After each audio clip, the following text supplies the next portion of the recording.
Here's how to make these smooth, fluffy looking particles in Blender. First off, you do not use a particle simulation. You use geometry nodes instead. I like to use a curve as my base mesh for the particles. Anything will work, but this has sort of flow guide style to it. So let's open up geometry nodes and see what we can do from there. I already have a bit of setup just to quickly show what's going on. First, we are distributing points on faces, because we are using points, not particles per se. From there, you wanna crank the density like way up. Then you want to set point radius. Use a set point radius node. Make them really small. You can use a random value node. Set up like this to give them a little bit of randomness. And then a set material to whatever you want. In this case, my material is just an emission. And what you will notice is that these points appear as circles in the render, only in cycles. EVNext does have points there, but they appear as these prisms, and I'm not sure the material exactly works. Cycles, on the other hand, has these nice smooth looking circles. And what you might want to know about these circles is that texture coordinate, that they have spherical normals by default. They're essentially faked spheres. So if you use a layer weight node, you can see that we can make some effect with this. I now have smooth looking particles. You can also use a curve to sort of better manipulate it, float curve specifically. And you can see that when these particles, they're points, not particles, overlap, the transparency will go through thanks to this setup. From there, to actually give them some noise and make them look random, we might want to do is get a noise texture in the geometry nodes to sort of manipulate the position, but we don't want to plug it directly into a set position node. What we want to do instead is get a simulation zone, plug the distribute points and faces into that, output of the simulation into the set position, the set position is inside the simulation zone. Make sure that the skip is not checked on. And then we put the scale of the noise a little low. We want to center the noise. So the noise textures go from 0 to 1 if you normalize them. You want to add a subtract half from that. And then if you scale it, you get this nice effect. Just gonna enlarge these points a little bit to see them better. And now if we have an animation on our timeline, edit just 50 frames, because each of these frames is calculated. Okay, that's a little much. What you'll notice is that this noise doesn't change. It sort of makes the particles go into one pattern and that's it.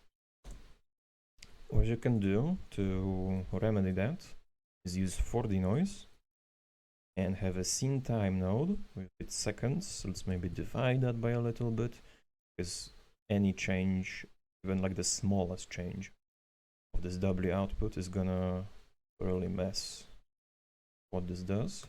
And now the noise changes over time. We can add maybe a little bit of detail, add some distortion, scale it up a little bit. What we can do also is have two noise textures. Maybe one is faster than the other. This one is going to be divided by, let's say, 2 and something. Scale, whatever.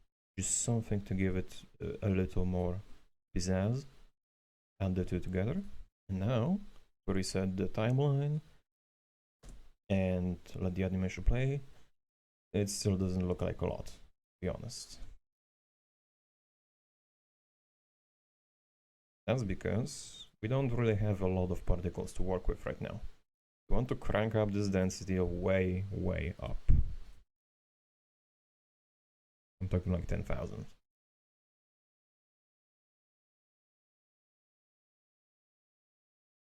Obviously, this is gonna lag out your computer quite a lot. You might want to go into the physics tab, and with the object selected, calculate to frame or bake it. Once you're done, you might want to crank this up even further. Maybe in the material, maybe give it some color. It looks nice. It's even smaller, get like way more of these points. Way more. I'm talking way more. If you're familiar with Houdini, you might know that the bakes for particle simulations there, any really simulations there, can take like hundreds of gigabytes just for even simple effects. So this really isn't that bad compared to what you get there. And there you go. That's really all you need to do.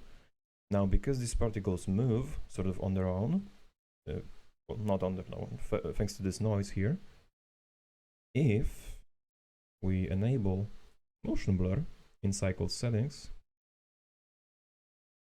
and maybe let's give it a curve, let's crank it up a little bit so it shows better. This motion blur shows up in the render, which gives these particles a very smooth, fluffy looking effect that I mentioned at the start. This isn't particularly great, to be completely honest. Not maybe the best showcase I could have had, and now it's lagging. But you saw at the start, look at that. It looks beautiful. When, you know, you get it to look beautiful, it looks beautiful. You might want to plug those values into the geometry node's input,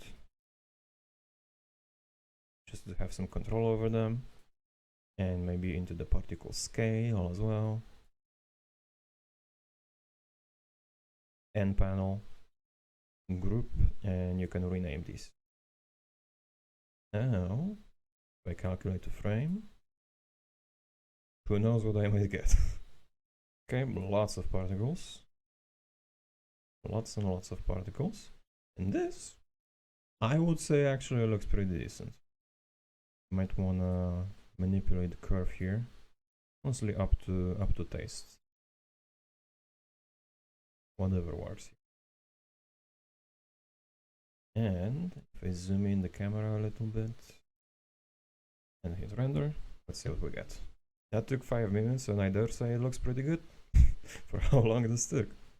For the effort of just a tiny bit of geometry nodes magic, you get an effect that is basically free in Cycles. You can get so many of these points instanced in your scene, and your performance is gonna be hurt at all. And it looks pretty good. And you don't need to use another program, which is nice.